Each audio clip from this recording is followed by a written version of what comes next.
always being prepared for the unexpected. That could mean a natural disaster or even a threat to your loved ones. But what if the unexpected danger wasn't something outside your door, but inside your own body? Achy joints, digestive issues, weight gain, and fatigue. We're told these are normal signs of aging, but in my experience, it could mean something much worse. I call them the three internal enemies, and they are wrecking the health of millions of Americans right now. Most of them don't even know it. But the good news is, if you know what they are, there's a way to feel better. Not years or months, but sometimes in just days. So you're healthy enough to take on anything the world may throw at you. And I'm living proof. That's me, Chuck Norris. You probably know me as one of the biggest action movie stars of the last 50 years. I also served in the United States Air Force, and I'm a world champion black belt. The things I value most in life are my faith, my family, and my country. But there's one more really important thing we don't talk about enough: our health. And as we get older, it becomes more and more of a problem. After age 30, our metabolism changes. We have less energy and we gain weight easier, especially around the hips and belly. After age 40, muscle starts to decline. Our bodies feel weaker. And for most people, it gets worse. We're live year. on Simple things like Viva Barnes Law get harder and harder. After 50, collagen breaks down and our joints start to ache. It gets tough to play with kids and grandkids. We're live on or sometimes even lift household objects or open a jar. We lose mental energy. Brain fog becomes normal. And inside our bodies, even our digestion slows down. All right. Well, I'm going to stop our first sponsor there, by the way. Sorry, we had some technical issues, and I think the expression is third time's the charm, but I think we're on the fourth try here. It doesn't matter. I'm so on the verge of saying, we'll do it live. We're doing it live. Good morning, everybody. It looks like it's working now. Everybody share the link around on Twitter and social medias, because there may be some confusion that people might think we're live on an older link. I'm going to make sure that I've ended all of those links.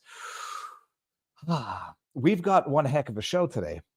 And if you don't know who Austin Peters is, Austin Petersen, not Austin Peters. I was just literally watching Coyote Peterson, and I'm getting confused here. We're going to get there in a second. Before we bring in the guest and make sure we're good on the internet, right? This is working now. Let me make sure here.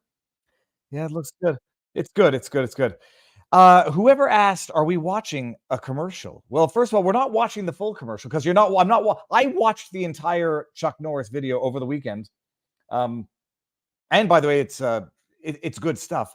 Chuck Norris is one of our sponsors. I'm going to thank our sponsors before we even get started. But you're going to want to go watch that video if you are unfamiliar with Chuck Norris. If you are wondering what is up with Chuck Norris, he's still around in his 80s, looking good and kicking butt.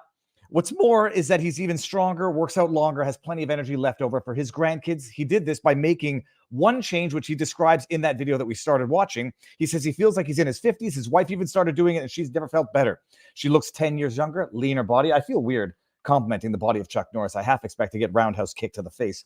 Chuck made that special video, and it explains everything. Make sure you watch it by going to chuckdefense.com/Viva, or by clicking the link in the description. It'll change the way you think about your health. Once again, chuckdefense.com/Viva.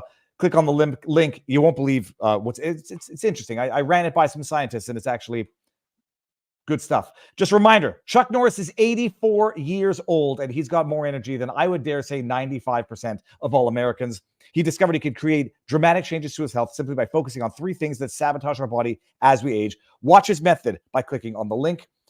Thank you very much. The link is in the description. And we'll get to the second sponsor in a bit. I'm sure there'll be a good segue in our discussion. So Austin Petersen, by the way, for those of you who don't know, I guess he's like one of the cool libertarians in that I think he became conservative over time. And I don't consider myself conservative at all. I actually might consider myself to be a little bit more libertarian ideologically. But then you watch those libertarian conventions and you see, we're going to talk about it. You see like the difference between what the libertarians did to Trump versus what RFK did to Trump. And if your goal is to get in an administration to affect change, you might want to opt for the RFK Jr. strategy and not the libertarian. And we never got the discussion. I'm going to get Dave Smith back on to have this, but not the go F yourself, Donald Trump libertarian strategy. Like strategically might not be the best thing. But bottom line, if you don't know who Austin Petersen is, you're going to know. But I think a lot of you do know because a lot of you were demanding that this happened. And so it shall be. Ask and ye shall get. Austin, are you ready for me to bring you in? Thumbs up. He's good. Austin, all right. Let me see. Oh, you know what? I might have to keep it out. No, we're going to let it out so we can let people see what's going on in the backdrop. Then we're going to zoom in. Austin, sir, how goes it? Much better now that we're hanging out. I've been hearing from my people as well that there needs to be a meeting of the minds. I love that you brought up Chuck Norris in the beginning. Congratulations on getting him as your sponsor. If you told me as a kid in the 1980s, you could have a show and you could be sponsored by Chuck Norris, I mean, the peak of jealousy here as a martial artist for 20 years. But yeah, huge inspiration to me. But I'm glad we get to have this conversation. Yeah, I am a Trump-friendly libertarian. Started out as running against him in 2016 as a libertarian presidential candidate. And at the time, he had said that he was going to do a lot of things that I would consider socialist, authoritarian, things that I would absolutely campaign against. And then when he was president, he didn't do any of that stuff. As a matter of fact, conservatives got really mad at him, and some of them tried to primary him this time based around his libertarian accomplishments. And at the end of the day, I mean, rhetoric is one thing. You say one thing, you do another. I don't care what people say. I really care about what people do, especially when they're in public office. Trump was the most libertarian president we've seen politically since Ronald Reagan, who was rhetorically very libertarian, but in terms of actions may not pass a sniff test. I blame the neocons in his cabinet. But Trump, the most libertarian in policy since Calvin Coolidge. This is why people like Robert F. Kennedy Jr. can comfortably jump on board a campaign like this. People who are independent-minded, anyone who stands against the regime, the global regime, the international socialists, right, the Marxists, the cultural Marxists, the left, the wokies, anyone who fights against the authoritarianism that we're seeing in places like the UK, or anyone who looks at someone like Javier Milei in Argentina and says, that's the way I want to see the USA going, is got to be on Team Trump in 2024. Yeah, I've had an evolution, but facts are facts. Change your mind when you're confronted with facts that contradict your views. Be willing to change your views based on the reality. Austin, we jumped right into it, but I'm not sure that for those who don't even know who you are, because I'm not going to dive into your childhood as much as I ordinarily would, but I'm obscure. Well, no, dude, niche. Well, you're not quite so obscure. I think we have a large overlapping crowd. Oh, you changed angles. What happened there? Yeah, look at that. Some high-tech stuff going on. Well, first of all, you ran for president in 2016 for the Libertarian Party, correct? Yeah. I was supporting Rand Paul, and he was my guy. I had been a Libertarian Party member and activist and had done a lot for the party for about 10 years. And Gary Johnson was kind of a wet noodle. He wasn't really campaigning at this time. And when Rand had started to lose and Trump had started to surge, I stepped up to try and just be a voice for these ideas and hopefully represent our ideas well, right? Obviously, super underdog. I knew what my options were, but I would have a chance as a different kind of a voice. And in 2016, if you can kind of remember, Gary Johnson ended up being the candidacy. The Libertarian Party really started to lose their steam and their mojo after that. Maybe I would have accidentally caused a Hillary Clinton presidency in 2016. Maybe it wasn't the best thing that I become the candidate at that time for our country. What's good for me politically or professionally may not be what's best for the country from a 2016 perspective, if you're more right-leaning conservative libertarian these days. I do consider myself to be an ideological libertarian, absolutely, and a member of the Republican Party and willing to coalition and to build coalitions with people that I have disagreements with, people like Robert F. Kennedy Jr., who I think, in many stances like environmentalism and other things, I think he's kind of a crackpot, but you know what? He's my crackpot. We'll argue about this after we own the libs. Backing it up all the way, did I see on Wikipedia that you were born in a place called Peculiar? Yes. You were born, your hometown is called Peculiar. Where the odds are with you. Okay. I don't know what the second part means, but what does the second part mean? Where the odds are with you, right? Where the odds are with the double entendre, right? Our city council took that down in favor of some very stodgy corporate, bricks and mortar instead of that fun sign we had for years as a kid growing up. And man, it just never felt like the same Peculiar again, because it's if you're going to have a name like Peculiar, you got to embrace the weird. you know? And this was actually a point I wanted to make to you about we libertarians, right? Those who really do think of themselves as philosophical, limited government libertarians, is we kind of like, we are different from normies and conservatives and liberals in one really important way. The way we think, and they've actually measured this, is that we really rank kind of low compared to the rest of the population when it comes to disgust.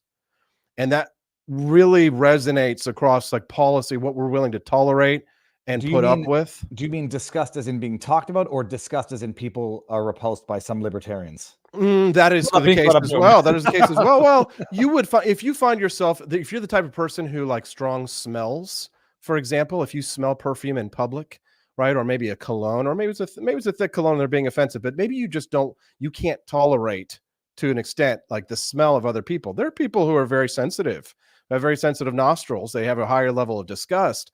But what's interesting is that there appears to be a correlation between the level of disgust that people feel for their fellow humans. And you see this kind of in like Karen behavior and stuff. People like the COVID nanny status, right? The little tyrants and the authoritarians, who in their government policy, they don't like their neighbors for whatever reason, and they want to call the cops on them, because they're violated COVID policy. But really, it's like some 1980s like television movie like The Burbs, where you've got some nosy neighbor, and they're just maybe they covet your property or your land, or you've had some problem in the past with them. I mean, America has a very authoritarian impulse. There is a strong man like desire, and I think that's anywhere in the world. But the Constitution of the United States, the true libertarians who fight back against authoritarianism of all stripes. Remember Jefferson's famous quote, right? I have declared eternal hostility against every form of tyranny over the mind of man, right? Those who can stand there and with clear conscience say, yeah, I'm with you, TJ, I'm with you, Tommy J, right?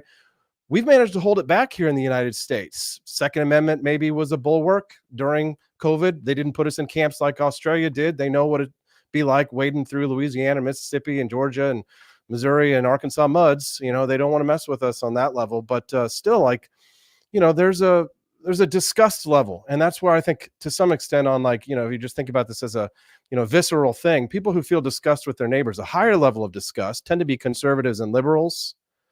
And they want the government to punish their enemies or the people they find disgusting. And the rest of us libertarians, we really would just like to be left alone.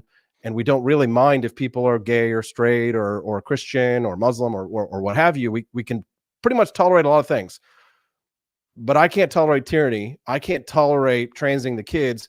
There's a certain level of disgust that I have, right, that I still think that is worthy of a civilizational protection mechanism, perhaps as like a antibacterial response, antibiotic response that I have to tyranny. And whether it comes from left or right, it is no question about the difference between Kamala Harris and Donald Trump.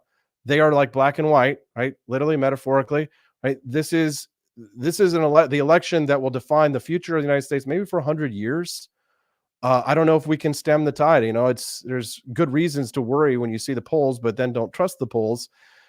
I guess I consider myself to be a very pragmatic libertarian. Radical. I have a heart in me, beats the heart of a radical, but I want to get things done. I want to, And now someone in the chat says, I wish I should probably put in better notes as to describing who's going to be on the show, but I could, but I don't. Maybe I should. But I said you're born in Peculiar, but now I forget the state. What state was that? Is it? I want to say Missouri. Peculiar, Missouri. Okay. By the way, did you know that there's a place in Canada called Swastika, Ontario? Not a joke. I drove through it. And I'm like, did that sign just say swastika? And if you go to 1908. It's okay. They can be. It predates it. But so hold on. We'll get into what you're doing now. Childhood, born in Missouri. I think you had several siblings, correct? Oh yeah, I have an older brother, Justin Petersen, who is like, he became based in Red Pill recently. He was kind of like, he was a Democrat who was standing still and then suddenly is a Republican now because of the Overton window. Well, much like an RFK, I would say. Maybe they pushed him out and he didn't just stand still. Kind of. There's like a little bit of both, right? I mean, once they're pushing them out. So obviously, they're going to move a little that way. But my brother was that way. And now he comes on my show every week on Fridays. We have like a family Friday, which I checked out your family channel. I love that stuff. And I was reading about your family history too. I think there's a lot, we're very similar in that way. And also we both ran for office, right? So my brother, Justin, for parties that had absolutely no chance of winning. well, you got to sometimes you got to take a stand. You know what I mean? For sure. You got to fight a good fight. Win some, lose some. It's not over yet. I won my first election this year as a Donald Trump delegate, so I was excited for that. So I finally said broke my losing streak. We're getting into that for sure. My little sister Stephanie, Jody, we adopted her when I was 10 years old. I have a nephew from her, so daughter. Excuse me, my nephew Mario, and he just went to high school. And my dad's pop's still kicking. Mom passed away when I was young from cancer, but the family farm is still there. You know, just down the street is my mother's, tombstone, and there's a strong family vibes back in Stonegate Farm. I'm about 2.5 hours away from there in the capital of Missouri, and I broadcast my show here, and I try and affect policy here on a local level. You know, I've done national stuff, and it's easier to affect change here on the local level. And Missouri is a beautiful state, man. The heart of conservatism, the heart of libertarianism really does, like, it's a river, it flows like the Mississippi right through Missouri. And now I will not pry too much, but I do know that it obviously impacted your life, but it's a traumatic experience. How old are you when your mother dies? So I think she actually passed away when I had just turned 16, but there was a year and a half long process, and it was tainted, to use a word, by a pharmacist who diluted her chemotherapy drugs. And some people know the story about Kansas City in the 1990s, where this sort of evil, villainous pharmacist was skimming off the top and giving almost no medication to some of these patients, many cancer patients. And there was a class action lawsuit, and my mother was a recipient of some of those medications.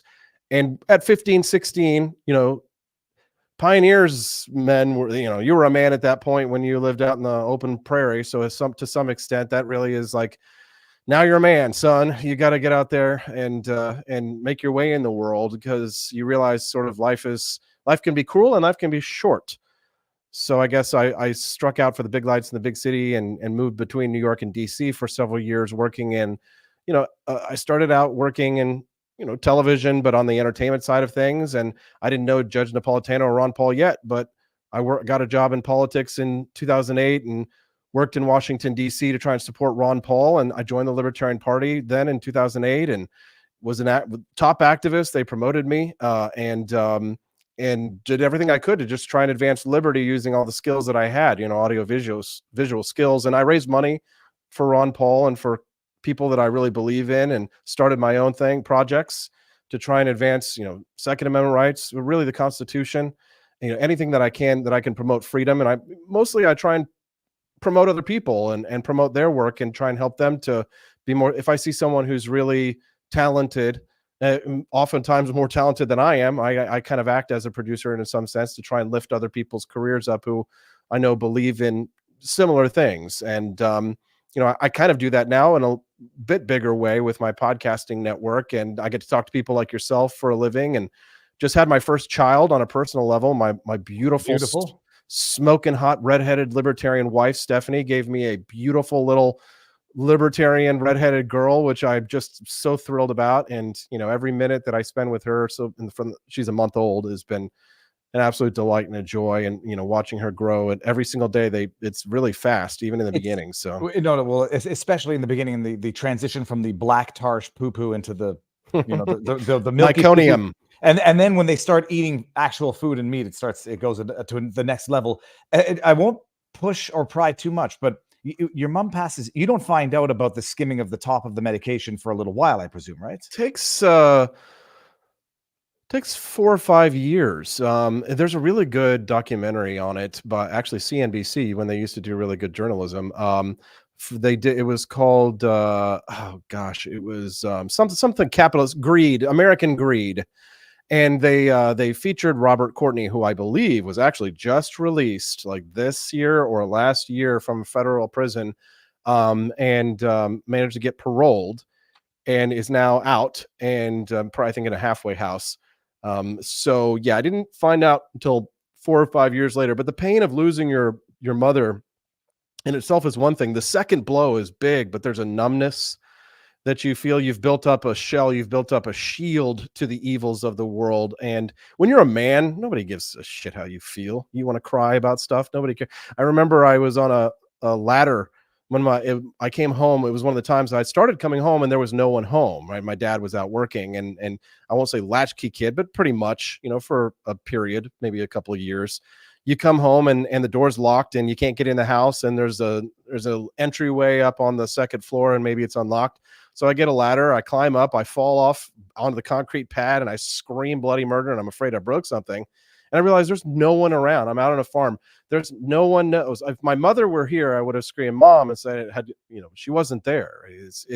And then you say to yourself, time to toughen up, dude. Like, you're going to have to learn how to take care of yourself. There's not always going to be somebody who's there to, pamper you or what have you. But at the end of the day, I think we all know that, like, we are truly alone. When the chips are down, there might be a few people who will be with you, right? If you're lucky enough to find a soulmate to marry, or a really good friend, which is even harder and harder to find these days and rare to find these days. But at that age, I had realized and decided that you have to be a man, and you have to just roll with the punches in life and smile through the pain and the troubles and the sorrows, so that you can get the things accomplished that you need to accomplish as a man. If you ever want to be a provider or a man of consequence, or perhaps hold any valor or merit, you've got to make your way in the world.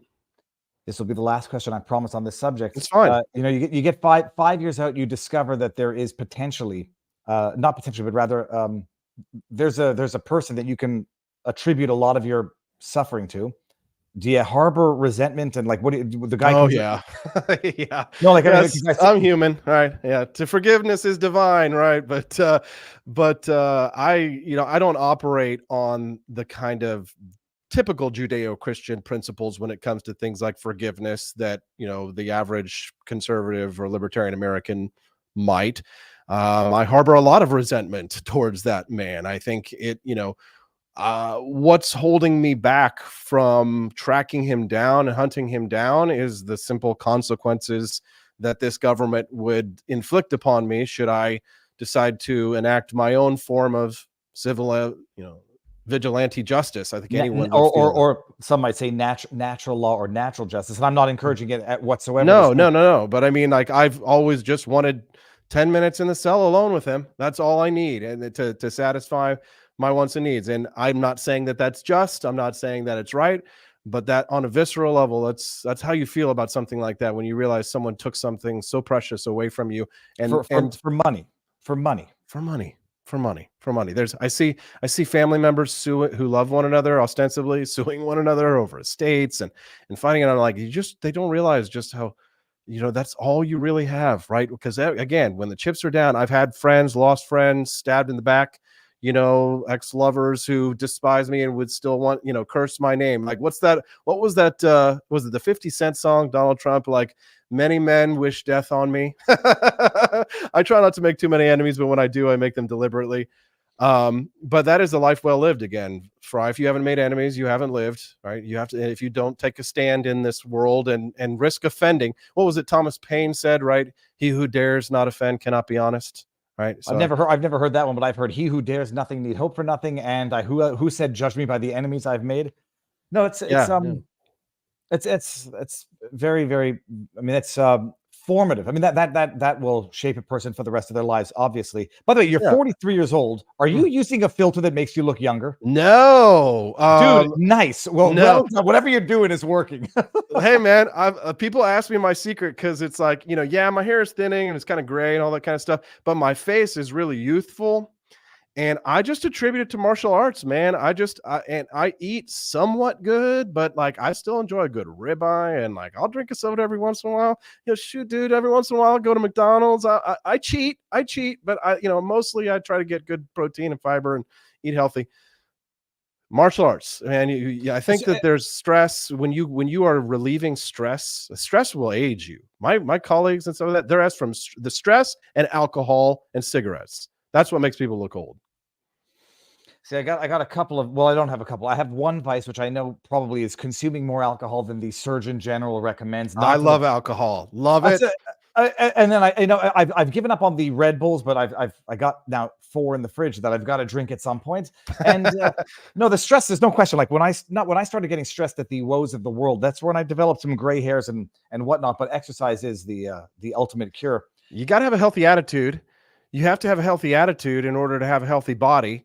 And then when you have a healthy body, you'll have a healthy mind. People separate the mind from the body so often, but it's just not true.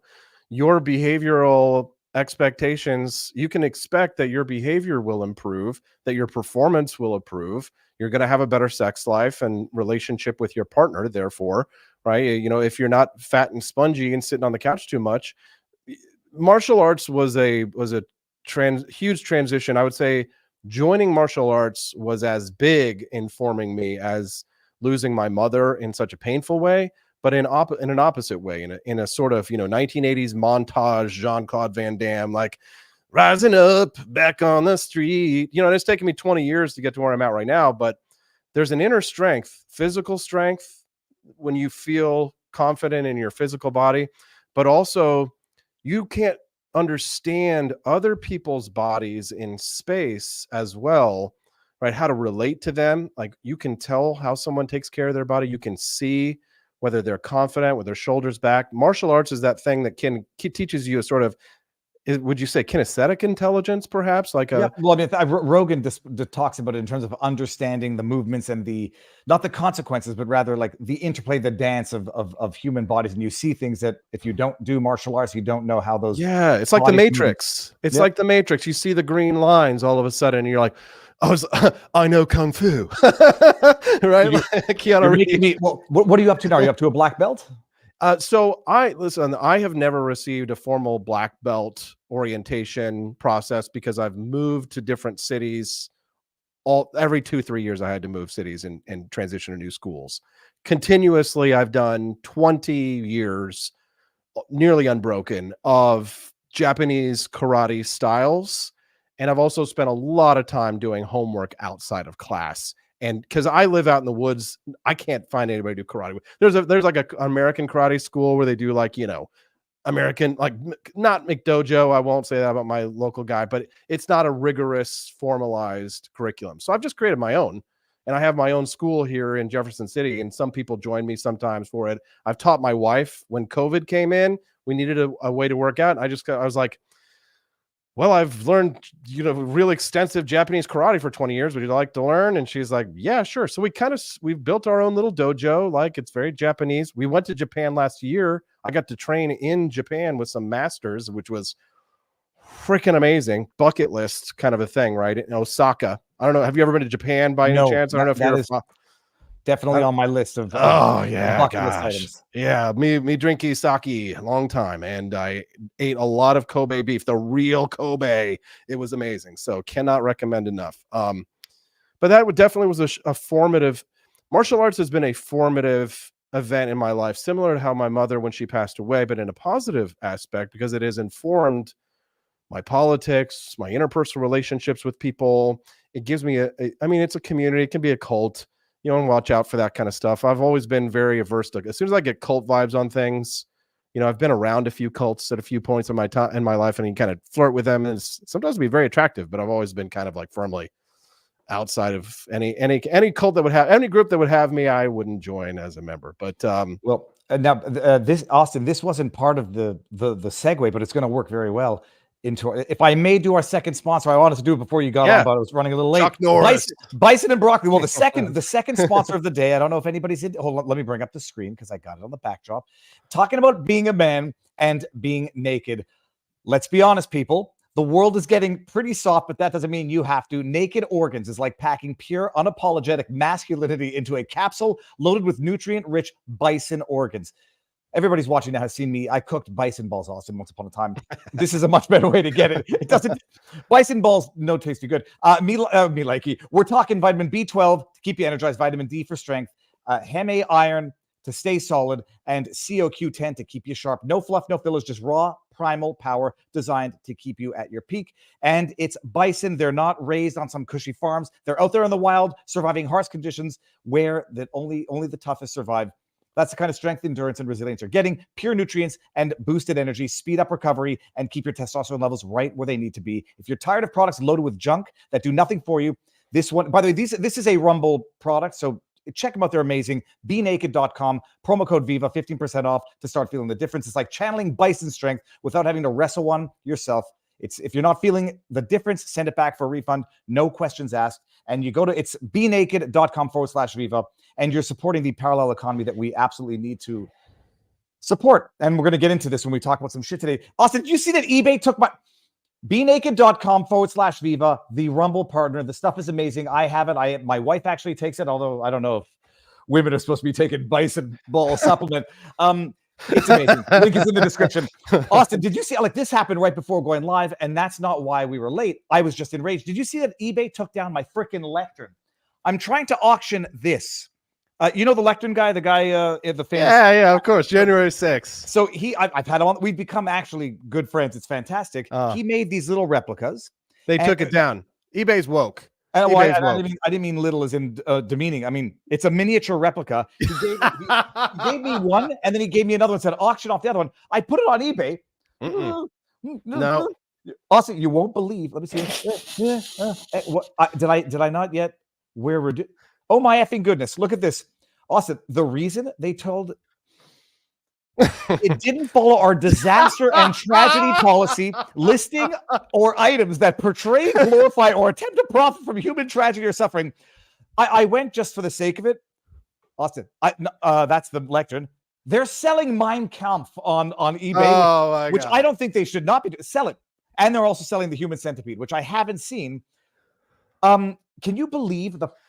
Oh, we're 8 minutes in and it's my show. Can you believe the fucking world that we're living in? I'm trying not to swear. I'm trying not to go crazy.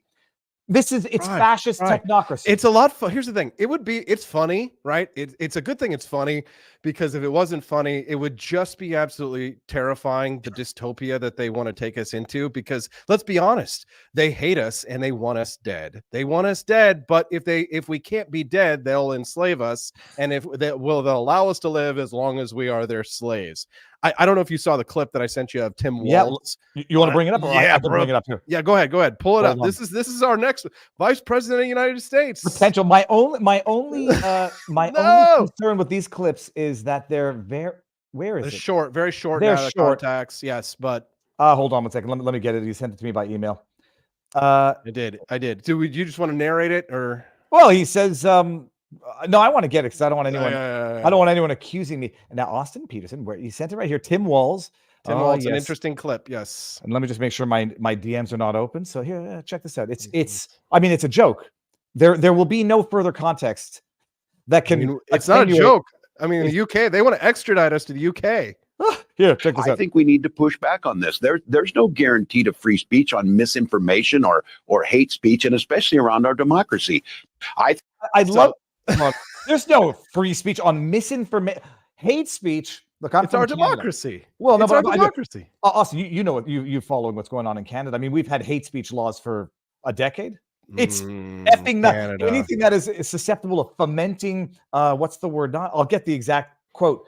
This is the guy that they will be signing off the extradition papers to that wig-headed judge in the UK for being told to go F themselves. What is the world coming to, and what do we do about it? Canada, first of all, needs to separate entirely from the United Kingdom. It needs to be, and you need to have a peaceful revolution, and you need to remove the Queen from your exchequer. Is that her? I don't know. But the king. It's the king. It's the king now because the Queen died. So now we've got it's right. You guys you all need independence. And Canada, I could prescribe. I prescribe independence for Canada. For the United States, the sad thing is that we're in something of a holding pattern when it comes to the right. Because if you look at the coalitions, if you look at RFK Jr. and Elon Musk and the people who are supporting Donald Trump, I mean, we have a whole on our right, we have a whole flank of angry, former Ron DeSantis supporters in the primary who haven't forgiven Donald Trump for beating Ron DeSantis in the primary. And then rather than get on board, they're currently trying to deep six and torpedo Donald Trump. And these are conservatives, many of them. Well, You got David French, who's out there saying that he's voting for Kamala Harris. French, I don't believe they're. I believe they're. I don't believe they're conservatives. I believe that they are paid. I genuinely believe that they are actually paid. Like the Frenches of the world. Who's the other one there? There's another one. Joe Walsh. But the question is this. I notice a bit of it with the libertarians, but less so. The DeSantis crowd in online were insufferable in terms of not the bitterness, but the childness of defeat. And I took some flack because I moved to Florida. I like Governor DeSantis. Oh, yes. But I didn't think he should be the candidate. And I think they need to stop everything that they're doing. It's so bad that I actually believe that they might be Democrats in disguise, deliberately trying to sabotage. Some of them are. Some of them are. I absolutely believe this because I'm seeing these bot accounts that are like DeSantis accounts, and they're going in there and they're anonymous and they're whipping up and signal boosting these conservatives who are never Trumpers, who came through that primary. And of course, it makes an obvious play. That's exactly what you want to do, is to exacerbate the problems between the factions of the Republican Party. But it's not Ronald Reagan's three-legged stool anymore. Like, one of the things that the populists are correct is that we can't just do warmed over Reaganism like we had in the 80s. That coalition doesn't exist anymore. Donald Trump defeated the neocons. Many of them became never Trumpers, Jennifer Rubin and others, the people who want endless war.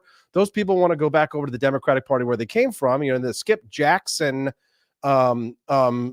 Democrats who joined the Republican Party as mugged by reality Bill Kristol types. Like, these are people who they're returning back to the Democratic Party where they came from, but it's not the George Bush Republican Party anymore. And it's Trump's party for now, but everybody's sort of looking at what the handoff will be. People are like, well, it must be JD Vance, heir apparent.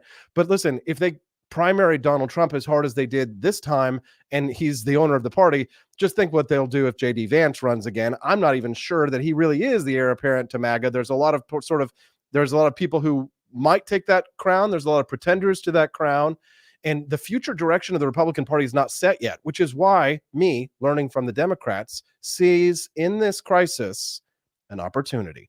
And therefore, what I hope we can do is to get more real freedom lovers in the Republican Party voting Trump now, with the hope that in the future we get more Vivek Ramaswamis, right? We get more people who think like Javier Milei. Because if there's anybody in the world stage that, for me, like one-to-one, I got you, bro, where am I thinking? It's where Javier Milei is, as an Austrian economist, the most popular and powerful libertarian in the world, and even he coalitions with Donald Trump. So that's what I want to shape. I want to make America afuera again. Afuera. Afuera. The video was fantastic. Yeah. But this is what I'm sort of realizing now. A lot of these terms like Reaganism, conservatism, or Reaganism politics, Bushyite or bushy politics. When I look back, and anybody who was a Bush supporter, now I sort of deem to be part of the Uniparty, with having more in common with the Democrats than with Trump. And I don't know who the relics of that are on the political sphere, as much as people who have been immersed in American politics their entire life. When people say like it's not the Bush Republican Party, it's true. It is now Trump more than a conservative party. But hypothetically, like, what happened? Does it ever revert? Conservatives are mad. I mean, if you think about it, you can see this rage manifest in their anger at Donald Trump, specifically because of the abortion plank. And I'm pro-life, but right now there is this huge fight with the really strong evangelical, fundamentalist, right-wing Republican, Bible-beaten conservatives, and they don't like this what they see as a violation of principle when it comes to pro-life principles in the Republican Party. It's huge what Donald Trump did with that. I mean, unbelievable. He just flat out says, hey, we got to get elected. I'm pro-life, but we got to get elected. It's kind of like, here's the thing. Nobody had the balls to ever say something like that as a Republican, or do something like that to pro-lifers. And the gay people, Melania for Trump, raising money for the log cabin Republicans. It's not the Reagan Republican Party anymore. Explain the evangelical issue. Like, now I understand pro-life in terms of at conception, and that's the belief. What is it about? Why wouldn't pro-life states accept the Dobbs decision and say, okay, fine, it's not going to be a federal issue. if we want to implement what we believe is the proper procedure, we'll do it at the state level. Why not be satisfied enough with that? Because you're never satisfied with what you got, and the grass is always greener on the other side. A lot of conservatives are now saying they have buyer's remorse with Dobbs because, for example, right here in Missouri, they put it on the ballot, and we have very lax rules when it comes to getting something on the ballot. That's how we legalized marijuana here in the state of Missouri. I believe in that. That's for freedom. But now they're about to legalize abortion in Missouri constitutionally for all time, meaning, and when you put something in the Constitution in the state of Missouri, the legislators can't get something like that out. They can't just vote something like that down. It takes another constitutional amendment to overturn that constitutional amendment. So we are in danger when it comes to pro-life in Missouri. This could flip this state, and it could also. It's absolutely going to bring a lot more Democratic voters out this fall. If you look at the issues which the Democrats, especially female voters, are going to the polls for this fall, the Democrats all are voting to kill babies. Abortion is their number one issue. That's the thing they care about. That's why they dressed up as abortion pills at the DNC. And Trump has made a shrewd political move. Well, but even forget the political move. This is why they bought in. I say they, as in the left, has bought into the lie that there'll be a nationwide abortion ban, despite the Dobbs decision, which literally says the exact opposite.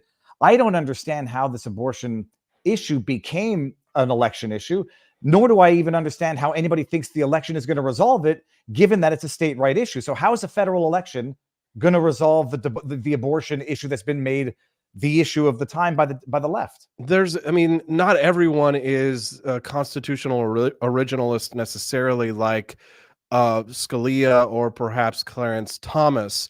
There are ends justify the means activists, libertarians, and Republicans and conservatives who say that what matters is the process, but what matters is the outcome. And it can be hard to argue against something like that when, for example, one of the overriding actions by the federal government was civil rights in the South to overturn Jim Crow. My friend and libertarian legal scholar, Judge Andrew Napolitano, suggests that the federal government plays its proper role in protecting the constitutional rights of American citizens. We have this whole, and you're a lawyer, I don't have to explain to you the idea of incorporating the Bill of Rights into the states. And so many of these states will latch on to this incorporation that many conservatives and libertarians, pushed for, via the 14th Amendment. And so the states are going to take these actions like this. The process is really not, I think, to many people, what's important. We do have some people who look at the Constitution almost biblically, right? And they say that, it's textual, right? I'm a textualist. It's that statement. There's many legal theories that disagree with that, and originalism, and they sort of go together, but there's some differences between the two, right, in the Venn diagram.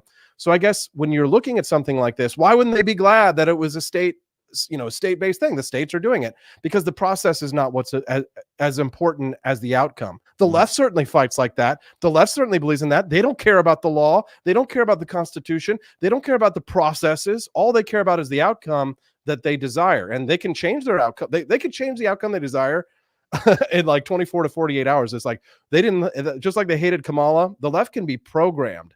It's harder to get conservatives and libertarians to sort of like ease into new legal areas of thought, but it's the mark of an educated mind, right, to entertain an idea without necessarily accepting it.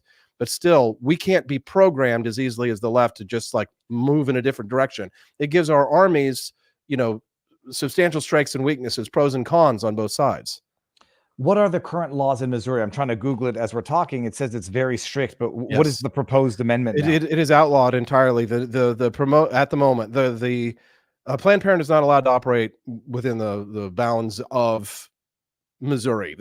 They might have a center here, but they do not do abortions there. So hypothetically, or the morning after pill, does that qualify as abortion medication? No, that is an area debate, but at the moment you can still receive a prescription for that. And of course you can always get black market stuff any way you want. Anyway. Right. And so that's to say then any abortion, what's the word I'm looking for? Elective abortion, even before 10 weeks is outlawed in the state of Missouri. Yeah, but it will not be. It will be the complete opposite. It will be completely permissible. in any sense, in any way, if the constitutional amendment crosses. And that means, again, when it's in the Missouri Constitution, it does not just go away with like a little letter writing campaign or call your congressman. That is not how something like that gets overturned. It is much harder to take something out of the Constitution than it is to put something in. It's a bit of a flaw of the Missouri Constitution. And the extent of the amendment is to allow it unconditionally, or what would be the restrictions? Yeah, no, there no restrictions placed. At least the way we understand it is it could be interpreted, and there will be, of course, lawsuits, and the conservatives, and there's a supermajority here. But trust me, just like conservative supermajorities, all they do is make Democrats run as moderate Republicans.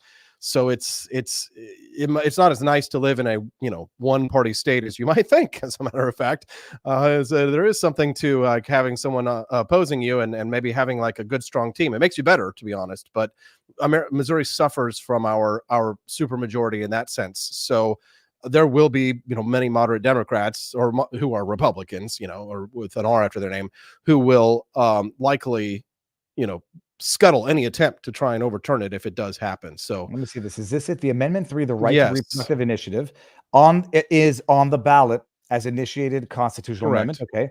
A yes vote supports amending Missouri Constitution to provide the right for reproductive freedom, which is defined as, quote, the right to make and carry out decisions about all matters relating to reproductive health, including but not limited to parental care, childbirth, abortion care. It's weird. Miscarriage care, et cetera, and providing that the state legislature may enact laws that regulate abortion after fetal viability, which is so. Wow. So this would say then they can enact a law that would allow for abortion after fetal viability, which would be past, I don't know what's that now, 20 weeks, which is defined as the initiative is in good faith judgment, treating healthcare professional and based on particular facts of the case, yada, yada, yada. A no vote means, this is amazing, amending a no vote opposes the amendment. Okay. Wow. That's so I'm a schnook. Explain how that works. That's going to be on the ballot at election time. Like when you go to vote, you're going to have this amendment on the same ballot form that goes for president and whoever else is running. Yeah, and it'll, like I said, tactically, it's going to bring out more Democrats to vote, but it could be disastrous for pro-lifers here in the state of Missouri. But the Missouri Republican Party is very pro-Trump, and while there were many who were upset about Donald Trump's new Republican Party platform on the national level, most Missouri Republicans supported it, and because they support Trump, and what's interesting is conservative activists, they're getting rolled in some ways. They're able to get their agenda across in like regional conventions. I acted as a delegate this year for Donald Trump. I was at my regional convention, and I was at my state convention. And the dynamics are such that the grassroots of the Republican Party, at least within the bounds of Missouri, is active enough to knock out some establishment figureheads, to take over prominent committee positions, right? But not necessarily to really take the top spots or the reins, or to win the statewide offices here in the state of Missouri that would bring them the kind of victories. Without getting too deep in the weeds of Missouri politics, we had a very, very, very conservative senator who ran for governor here in Missouri, and he lost. He had all the grassroots behind him. They couldn't get him across. But they can overturn regional conventions. And at the state convention, our grassroots conservatives really kind of ran the show. But I think that the devotion to and for Trump, despite what the proposals were when it came to abortion, Missouri kind of goes its own way anyway, and the state parties go their own way anyway. I think on a national level, what Trump has done is moderated the Republican Party to an electability status that might be electoral. If you're going to run for office, that might be the platform that you have to run on to win. But that's also a separate question of what's right, what's true, and that's, again, these are practical matters versus tactical matters versus God's honest truth and the morality of the subject. You know what I'm saying? I'm going to ask the question at the risk of sounding totally stupid. The constitutional amendment is on the ballot. It's not tied to any other vote on the ballot. So in theory, someone can come and vote for Trump, but vote for that constitutional amendment. And the amendment can pass regardless of any other issue on that ballot. Yeah, and you would think Missouri, will be a very conservative red state. You would think, oh, well, it's just going to get knocked off the ballot. No, the Missouri is a complicated history and has long been a Democrat state. And during the Civil War, there was the Missouri Compromise, and the racist Civil War segregationist Dixie Democrats who ran Missouri since the Civil War until the 1970s or 80s, when Republicans started to take the state away. There were statewide elected Democrats in the highest offices until just recently, because Senator Hawley took Claire McCaskill, the Democrat, out. And there's still an old conservative Democrat, blue collar. It very much is that populist movement, which honestly, the populist movements, there's a lot of overlap between left populists and right populists. Well, we're seeing it now with the RFK sort of alliance. Yes. And RFK is pro-choice. RFK is, he's not a conservative when it comes to, abortion or things like that. He's an old school Democrat, but he's, Kennedys are for abortions. I make they need them. I make the decision that, being pro-choice, and to put it in, I know people will not accept the label, that some people could be begrudgingly pro-choice up to a certain point. I've mentioned this on the show, but in Canada, it's one of the only, I think it's the only country in the world that has absolutely no criminal prohibitions on abortion at any stage of the pregnancy, but you'll never find a doctor to do it after a certain point, regardless. And so I think most people who might even fall into the pro-choice category would say, I'm pro-choice up until brain activity, up until heartbeat, barring. Where's the maternal instinct, right? Where's the paternal instinct? I guess here's a good question for you. Does the problem weed itself out? They were getting vasectomies at the Democratic National Convention, aborting babies in a van. Can you imagine what type of a dude you'd have to be to go get Dr. Giggles and his giggle and go take some giggle gas from Dr. Giggles and go to a van and have him snip your nuts? I mean, come on. I'm in Florida. I saw the red bus van, so I go and gave blood, and then it's a mobile bus. I gave blood, and after it's like, I'm on it, and I haven't yet stuck the needle in my arm. I'm like, what the hell is this? Is this a real thing? And I look it up, and it's totally legit. But going into a bus to give blood, one thing. Going in to have, and they say it's like an in and out procedure. They just go, they tug and they snip, and you apparently you ejaculate blood after for a couple of days.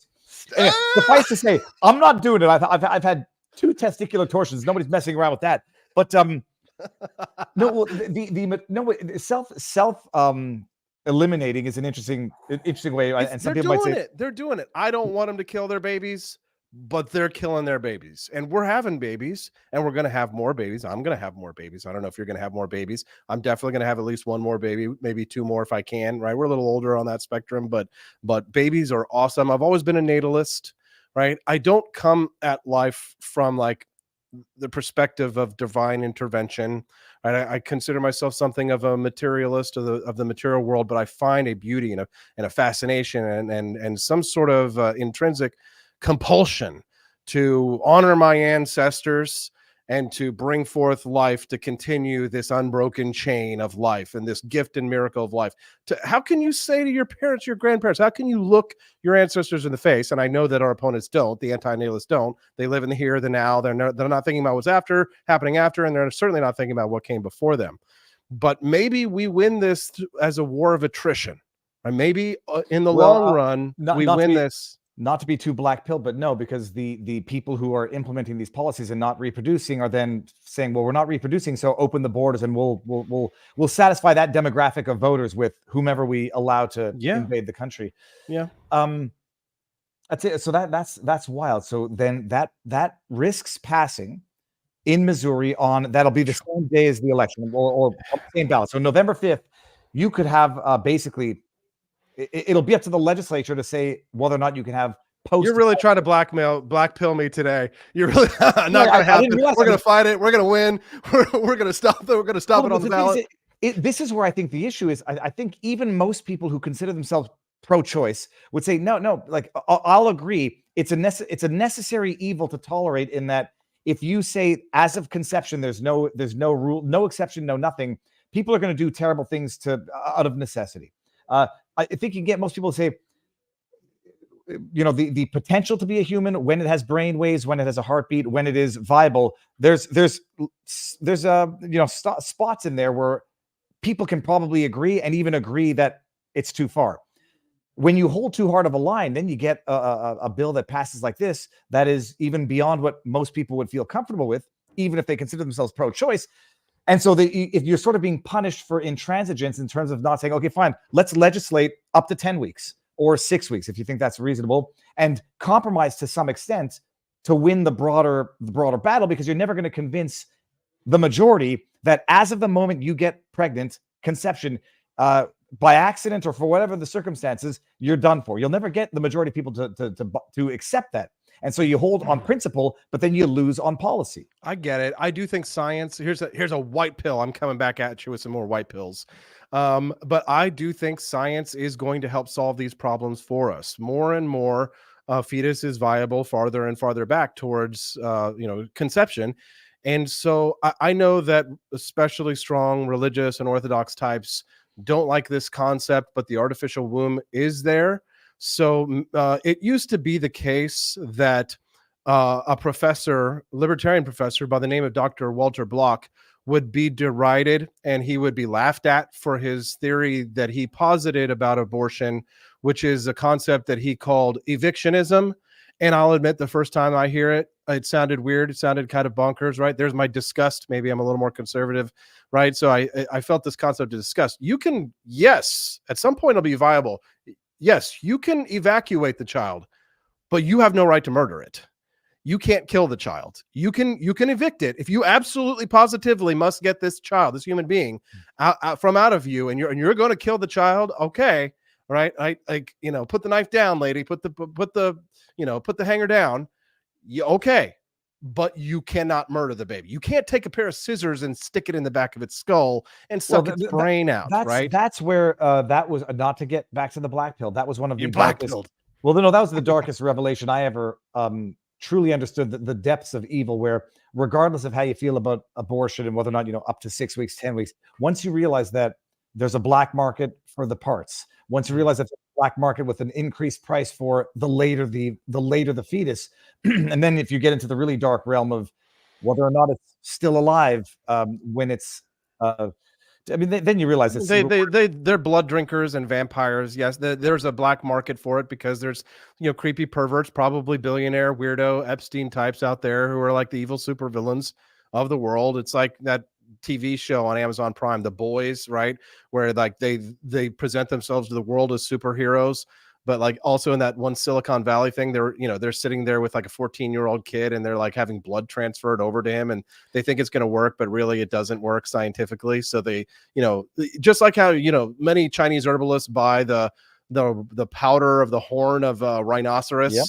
And they think that it's going to give them a longer life or they better sex life. Ground up penis of the lion.